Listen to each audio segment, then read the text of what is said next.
welcome back. We are here with an amazing family, the Nice family. We have Bob and Gina and their son Jason, and we are super excited to promote or share or explore their life a little bit. And so I just would like to start off maybe asking Bob a couple of things about how did all this thing start with your farm and the eggs and the chickens and the food? Hard to say. At one point, we were kind of inspired to look at farming from a different perspective. I mean, I've always loved the farm.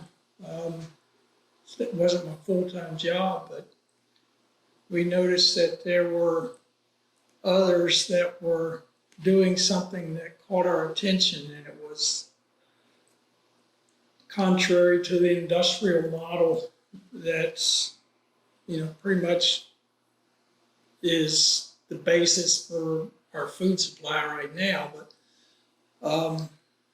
there were certain principles involved there that attracted us to the idea of making better food, higher quality, nutrient-dense food that is the way it should be.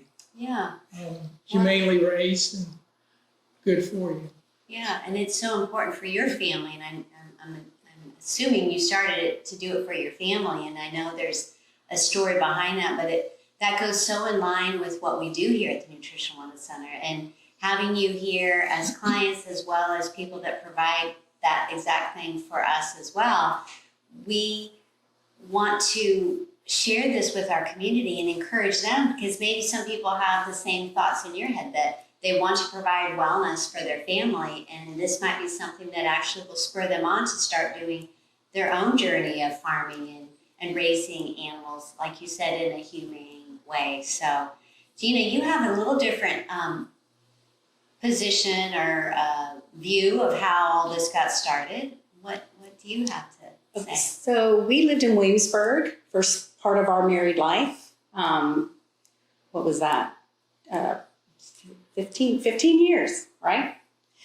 And his mom passed away with cancer, and he had uncles and aunts that all passed away with cancer. And I said, there's just got to be something more.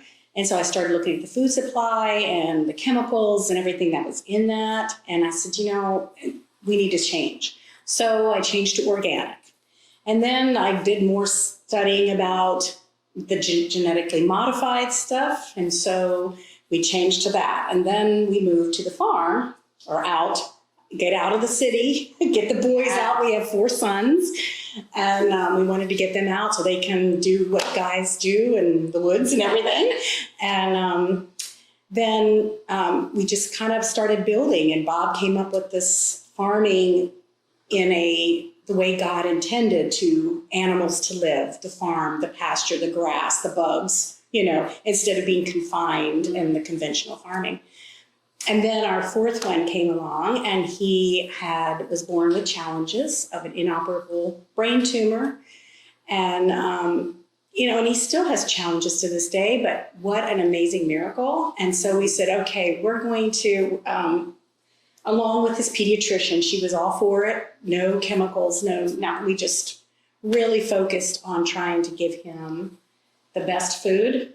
And so we decided to raise it ourselves. And then we started sharing it with family, and then friends started wanting to be a part of it, and you all, since I was one of your clients. And so yeah, that's kind of how this built, by a health perspective of trying to give our son the best that he could have so he could thrive, because we just were not sure how long he would have with us, and now he's going to be almost 14. Thriving, he is thriving. And Jason, I would love to hear your take and your perspective of the farm and how maybe you're a part of it and how you view it. Well, when my career of farming started, I was 11, almost 12 years old. It was the same month I turned 12. Okay. the same morning I started school, after summer break, I Yes. got up early in the morning to do school. And after a while of doing school, when dawn broke over our house, I got up and went upstairs to my bedroom, got dressed, and I came downstairs and headed outside. I wanted to try my hand at seeing if I'm feeding and watering the animals. And none of them needed any feed, but one of our batches of broiler chickens needed water. So I went to our tool shed and got out a blue bucket and filled it up. And I wasn't strong enough then to carry a full bucket of water, so I tried, and I was about halfway across the yard to the chicken house. The water started splashing out of the bucket and up my pants legs. It took me a while before I was able to get to the gate. I kept having to let the bucket down so I could regain some strength. And I finally got to the chicken house and lifted the bucket up there and filled it. But by the time I got back to the house, every part of me was soaked with water. But you really I was enjoyed soaked from head to toe. that. You enjoyed feeding the chickens. Yes. That's when you noticed. And you have such a vivid memory of that. Like you are into the details. So tell me what it takes to, give me the details of what it takes to make these amazing eggs put them into here, collect them. Tell me about a typical day of you getting your eggs. Because they're called Jason's eggs. Yes. You can tell them. So what we do is we make sure our chicken feed that we feed them is soy-free, and so we non-GMO and soy-free, and make sure no synthetic ingredients are in there. It's important for all of us. We want it to be all healthy. And we also feed them scraps from our food, like leftover food scraps. Which do they like better? Probably the scraps. And then we also make sure they always have plenty of clean water. And we want to make sure the water is clean, but if it's dirty, we just scrub it out with a scrubby. I've gotten one of your mom's scrubbies. That's right. Those are awesome too. Yeah, they are amazing. I've got one sitting right over there. Anyway, and we wait till maybe 4 o'clock in the afternoon when they stop, and we go out to collect the eggs. But I've waited now until Dad comes home. We go out to collect the eggs, same time every evening, and last year we got an overabundance of eggs, but now it's just gone down to the teen numbers of eggs. Like we're getting recent range was 8 to 13. It was. We're wishing we had more eggs because we'd like to get have more customers like we did last year, same amount of customers, but you're working on that. Tell me about your new layers. We did get some new layers a little while ago. What does that mean, new layers? New laying chickens, they lay eggs. Okay. And we got them a little while ago to bump up the egg production. We want to get more eggs and hoping to sell them. Yes. So it kind of sounds like it's like seasons. Sometimes there's seasons of a lot of abundance, and sometimes there's seasons where there's growth happening underneath the soil where maybe the plants haven't come up yet.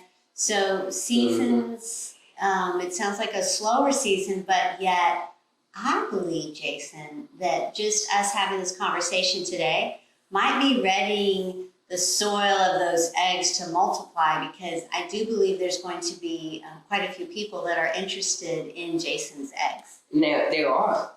Last year we had quite a few customers who were interested and actually liked our eggs when they bought it. Mm-hmm. And they're one of them. And yes, definitely. Every day almost we have eggs because, and we notice a difference. We do notice that you treat your chickens well, and they are fed well, and they are nutritious and delicious. And when he talks about scraps that we feed our chickens, Yes. Food scraps. well, we're talking out of our garden, Absolutely. you know, or Most the of them are fruits and out of our vegetables. garden now. Right. Because we're doing a lot of canning. Mom is, and the doing a skins. lot of canning and producing healthy foods from the produce out of our garden. Yes, it's so wonderful. to hear. And the leftover scraps that we feed them, we put them in a container about this big around, and we take that container outside with our egg basket and feed them to whatever layers we think is best. Mm-hmm. So it seems like you all have learned from the experiences that you've had, but you've also been 3 people that have really walked by faith because you didn't really probably know everything that you're doing now, and you had to figure it out. And so I just think that just you as a family unit walking by faith and doing things uncomfortably at first because you don't know how it's going to work out, and then learning from it is really something for all of us to learn from.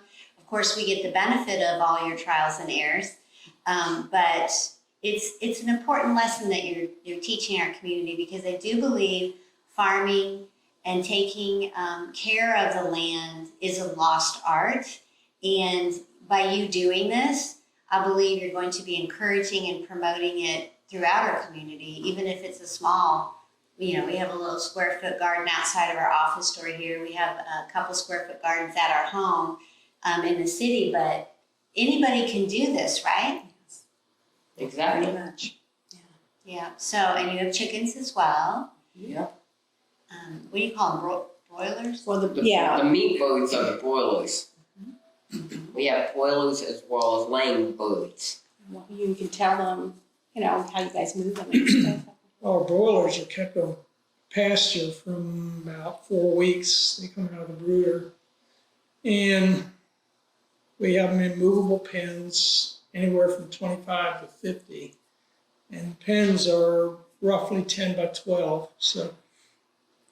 And they're light enough that they can be moved every day. So we move them on fresh grass every day. They get a diet of new bugs, grass, whatever is there, waiting for them each and every day. And that helps spread out the manure and keeps it from building up in one place, and also promotes a healthier atmosphere for the chicken. Get access to fresh water and supplemental feed as well, soy-free, non-GMO broiler feed. 4 weeks on pasture, and then we typically, depend on the type of bird, we process them after that. So they're anywhere from, depending on the type of bird, they're anywhere from like 8 to maybe 12 weeks old when they're processed. And we do all that there on the farm. We pretty much can do, maybe the 3 of us can do 50 in a day, but that's a long day. But they're in the freezer. We can get 50 in the freezer on a good day. So. And those broiler pens don't have any floor in them. They're floorless. That's why they can get access to the grass and the bugs, and we move them to new pasture. They don't have any wheels on them either. Yeah, so They these down to the ground. these 2 guys are out there. I mean, they have it down, and hopefully we'll be getting a website up and some videos so y'all can see what they do day to day. So we're so thrilled with your successes, and that we are the beneficiaries of those successes, and we pray God's blessing continues over y'all. And if you are interested, we'll have things posted for you, and how you can go about getting these. We'll have those posted as well. And so thank you all for sharing today. We're so happy to have you. Thank you so much. You're welcome.